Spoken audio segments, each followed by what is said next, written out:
बिस्मिल्लाहिर्रहमानिर्रहीम। आज हमारा बहुत ही इम्पोर्टेंट टॉपिक डिस्कस कर रहे हैं जिसका नाम है इलेक्ट्रॉनिक कॉन्फ़िगरेशन। मॉडर्न केमिस्ट्री में इलेक्ट्रॉनिक कॉन्फ़िगरेशन बहुत ही इम्पोर्टेंट टॉपिक है।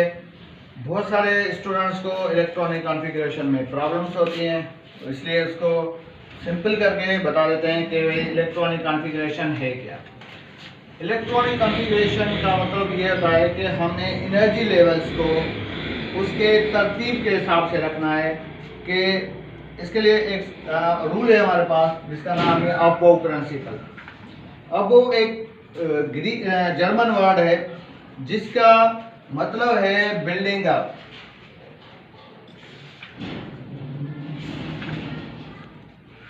बिल्डिंग अप का जैसे बिल्डिंग बनती है कि लोअर एनर्जी लेवल से हायर एनर्जी लेवल की तरफ हम जो है ना वो स्टेप करते हैं, तो इसी तरह से इलेक्ट्रॉनिक कॉन्फ़िगरेशन में हम जो लोअर एनर्जी लेवल वाले एलिमेंट्स हैं उनको पहले रखते हैं और उसके बाद हायर एनर्जी लेवल की तरफ जाते हैं। तो बिल्डिंग अप या अबोव प्रिंसिपल के तहत हमने इलेक्ट्रॉनिक कॉन्फ़िगरेशन के लिए एक तरतीब रखी है, जिसको अगर हम यहाँ लिख दूँ 1s, 2s, 2p, 3s, 3p, 4s, 3d, 4p, 5s, इसी तरह से आगे तक इसकी जो है वो कॉन्फ़िगरेशन हो सकती है।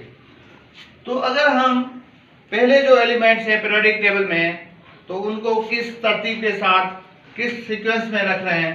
जैसे हमारे पास अगर हाइड्रोजन है तो हाइड्रोजन का एटॉमिक नंबर 1 है, तो इसकी कॉन्फ़िगरेशन ये है कि 1s1।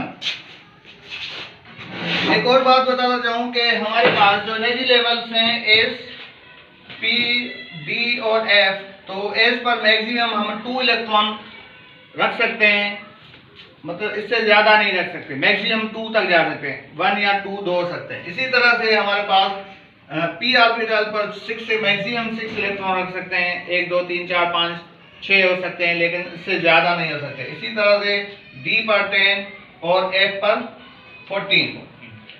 तो मॉडर्न पीरियोडिक टेबल भी इसी इलेक्ट्रॉनिक कॉन्फ़िगरेशन पर डिपेंड करती है, उसके हिसाब से उसके ग्रुप्स बने हैं।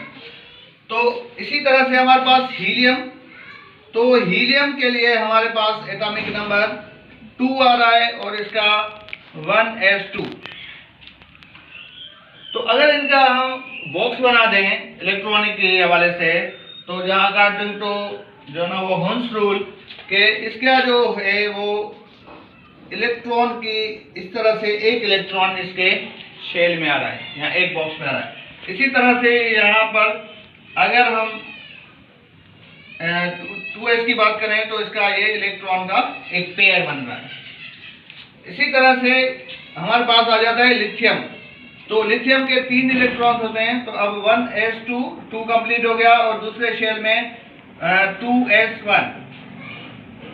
तो अब यहाँ पर 3 इलेक्ट्रॉन्स हैं और s पर हमने 1 इलेक्ट्रॉन रखा है n में, और इसके अगर हम बॉक्स बना देते हैं तो पहला शेल इसका कंप्लीट हो रहा है और दूसरे जो बॉक्स है उसमें हमारे पास जब 1 इलेक्ट्रॉन आ रहा है।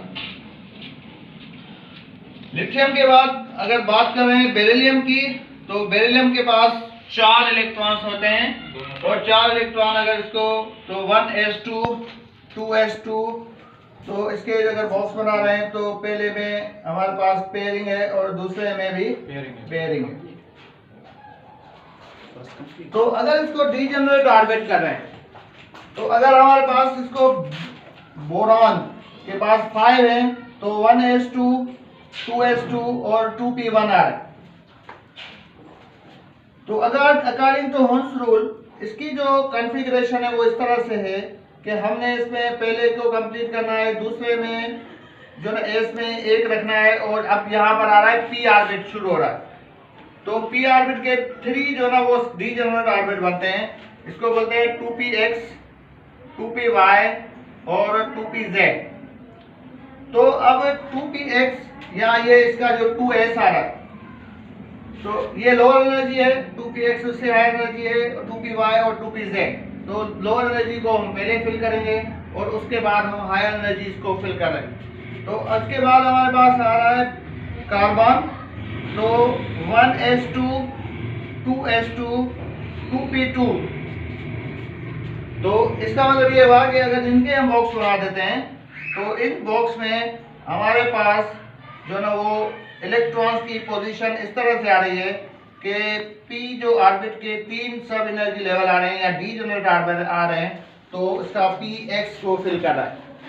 इसका मतलब ये हुआ कि ये 2s लोअर एनर्जी है, उससे 2px जो ना वो हायर एनर्जी है, तो हायर एनर्जी को हमने फिल किया। इसी तरह से अगर हमारे पास नाइट्रोजन, इसके पास 7 इलेक्ट्रॉन्स हैं, तो नाइट्रोजन ये हमारे पास 1s2 2s2 और 2p3 आ रहा है, तो इसका मतलब है कि यहाँ पर हमारे पास इसी तरह से एनर्जी लेवल्स को हमने अब यहाँ जो 3 बन रहे हैं 2px 2py, तो ये अब 2px के बाद 2py हाई एनर्जी लेवल है, तो इसको हम यहाँ पर फिल कर रहे हैं। इसी तरह से नाइट्रोजन के बाद हमारे पास ऑक्सीजन आ रहा है, तो ऑक्सीजन के पास 8 इलेक्ट्रॉन्स होते हैं, तो 8 इलेक्ट्रॉन, तो 1s2 2s2 एंड 2p4। तो अगर इनके हम बॉक्स बना रहे हैं तो पहले कंप्लीट हो रहा है, दूसरे में हमारे पास 1 इलेक्ट्रॉन है। अब इन 3 जो डी जनरेट ऑर्बिट्स हैं उनमें एक और एक आ रहा है। अब यहाँ पर देखें आपके यहाँ पर ये तीनों जो ना वो एक इलेक्ट्रॉन से कंप्लीट हो गए हैं।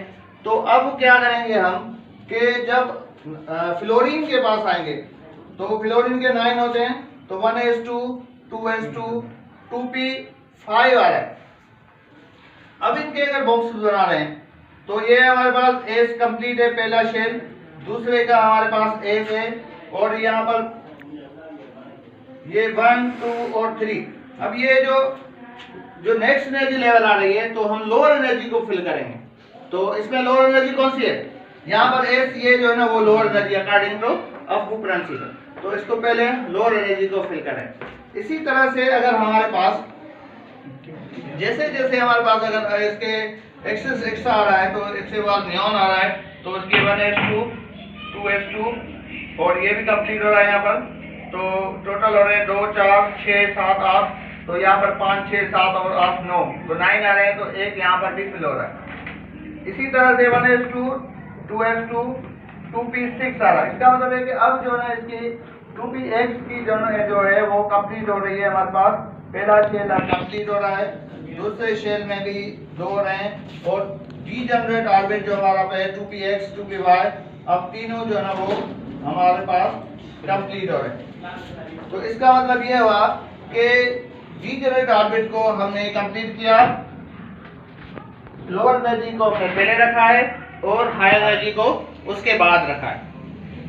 तो यहाँ पर हमारे पास कुछ चीजें ऐसी नजर आ रही हैं, अगर इसको देखें कि यहाँ पर 2p 3s 3p और 4s 3d, तो यहाँ पर कुछ सीक्वेंस में हमें कुछ आगे पीछे चीजें नजर आ रही हैं, तो इनको जस्टिफाई कर रहा है n+l रूल।